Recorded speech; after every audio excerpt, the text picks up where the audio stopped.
আমাদের বাংলাদেশ নদীমাতৃক দেশ। আমাদের সকলেরই এ বিষয়ে জানা আছে। আমাদের বাংলাদেশে ছোট বড় অনেক নদী বয়ে গেছে। বলা হয় বিশ্বের সবচেয়ে বেশি সংখ্যক নদী রয়েছে বাংলাদেশে।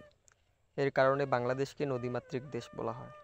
নদী নামটি ছোট হলেও এর বিশালতা অনেক। নদী পছন্দ করে না এরকম মানুষ খুব কমই রয়েছে। মন খারাপ থাকলে তারা যদি সময় পেয়ে নদীর পাশে দাঁড়ায়, তাদের দুঃখ কষ্ট কিছুটা সময়ের জন্য হলেও ভুলে থাকতে পারে। কারণ নদীর ঘাটের সৌন্দর্য মুগ্ধ করে দেয় সকলের মন। নদীর ঢেউ সাগরের মতন বিশাল নয়, তবে এই ঢেউ দেখতে অনেক সুন্দর। নদীর বিশালতা থেকে আমাদের অনেক কিছু শেখার ও জানার আছে। এখান থেকে আমরা শিখতে পারি জীবনের কোনো কিছু অর্জন করতে হলে সময়কে মূল্য দিতে হবে। কথায় আছে, সময় ও স্রোত কারোর জন্য অপেক্ষা করে না। তাই আমাদের সবাইকে সময়কে গুরুত্ব দিতে হবে, তাহলে অবশ্যই ভালো কিছু অর্জন করা যাবে।